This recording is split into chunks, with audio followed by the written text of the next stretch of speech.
Hello friends, எல்லாரும் எப்படி இருக்கீங்க?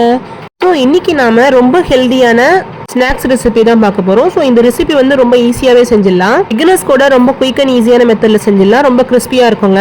ஈவினிங் உங்க குழந்தைங்க ஸ்கூல் விட்டு வரும்போது பாத்தீங்கன்னா ரொம்ப கிரேவிங்ஸ் அதிகமா இருக்கும். ஸோ அந்த மாதிரி டைத்துல நீங்க இந்த மாதிரி செஞ்சு கொடுத்தீங்கன்னு வச்சுக்கோங்களேன், ரொம்ப ஃபில்லிங்கா இருக்கும். அதுக்கு முன்னாடி நம்ம சேனல் தான் ஃபர்ஸ்ட் டைம் பாக்குறீங்கன்னா மறக்காம சப்ஸ்கிரைப் பண்ணி வச்சுக்கோங்க. அப்படியே பக்கத்துல இருக்க பெல் ஐக்கான கிளிக் பண்ண மறந்துடாதீங்க. வாங்க வீடியோக்குள்ள போகலாம். ரெசிபி செய்யறதுக்கு முக்கியமான இன்கிரீடியன்ட் மல்லி புதினா தான். அது நம்ம 2 கையளவு எடுத்து வச்சிருக்கோம். ஸோ முத நாள் நைட்டே பாத்தீங்கன்னா ஒரு 1.5 கப் போல கருப்பு சுண்டல் எடுத்து நம்ம ஊற வச்சிருந்தோம். ஒரு 8 ஹார்ஸ் பக்கம் நம்ம ஊற வச்சு எடுத்துக்கிட்டோம்னா வேக வைக்க வேண்டாம், அப்படியே நம்ம மிக்ஸி ஜார்ல போட்டுக்கலாம். நம்ம என்னென்ன இன்கிரீடியன்ட் ஆட் பண்ணிருக்கோம் பாத்தீங்கன்னா, 1 டீஸ்பூன் மிளகாத்தூள், 1 டீஸ்பூன் மல்லித்தூள், 1/2 டீஸ்பூன் மிளகுத்தூள், ஒரு பல்லாரி வெங்காயம் வந்து மீடியம் சைஸ்ல தான் எடுத்திருக்கேன். நம்ம ஸ்லைஸா கட் பண்ணி வச்சிருக்கோம். நம்ம 2 பச்சை மிளகாய் ஆட் பண்ணிருக்கோம்.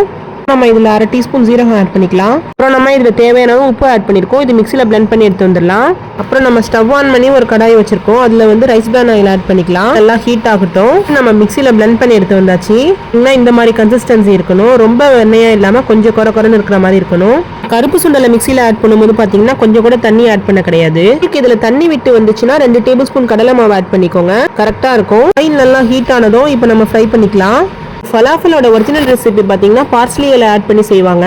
ஸோ நமக்கு அவ்வளோ ஈஸியாக அது கிடைச்சிடாது. மல்லி இலை கொஞ்சம் கூட குறைச்சி ஆட் பண்ணிக்கிட்டோன்னா நல்லா இருக்கும். இதை நம்ம 2 பேட்சா போட்டு ஃப்ரை பண்ணி எடுத்துக்கலாம். ரொம்ப மெல்லுசா இல்லாம ஒரு திக்கான கன்சிஸ்டன்சிக்கு நம்ம வந்து ஃப்ரை பண்ணி எடுத்துக்கணும். ரொம்ப தின்னா இருந்துச்சுன்னா உடஞ்சிடும் உங்களுக்கு. ஈவினிங் டயத்துல உங்க குழந்தைங்க ஸ்கூல் விட்டு வரும்போது பாத்தீங்கன்னா ரொம்ப கிரேவிங்ஸ் அதிகமா இருக்கும்ல. ஸோ அந்த மாதிரி டயத்துல நீங்க இந்த மாதிரி செஞ்சு கொடுக்கும்போது பாத்தீங்கன்னா ரொம்ப ஃபில்லிங்காகவும் இருக்கும்.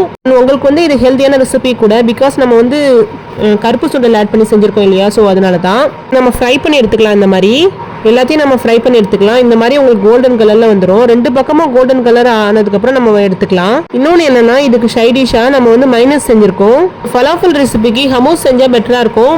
அவசரமா செய்யற மாதிரி இருந்துச்சுன்னா இந்த மாதிரி நம்ம மைனஸ் செஞ்சுக்கலாம்.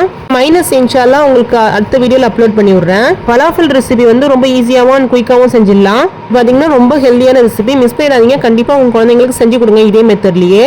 இப்போ நம்ம இது எல்லாத்தையும் ஃப்ரை பண்ணி எடுத்துக்கிட்டோம். லாஸ்ட்டாக அதை ஒரு பிளேட்டில் சர்வ் பண்ணி மல்லி இலை ஆட் பண்ணி குழந்தைங்களுக்கு கொடுத்தீங்கன்னு வச்சுக்கோங்களேன், கொஞ்சம் கூட மிச்சம் வைக்காம ஃபுல்லாத்தையும் சாப்பிடுவாங்க. பார்த்தீங்கன்னா ரொம்ப டேஸ்ட்டாக இருக்கும். அப்புறம் இந்த மைனஸ் ரெசிபி பார்த்தீங்கன்னா இது வந்து நம்ம பாயில் பண்ண எக் வச்சு நம்ம செஞ்சிருக்கோம்.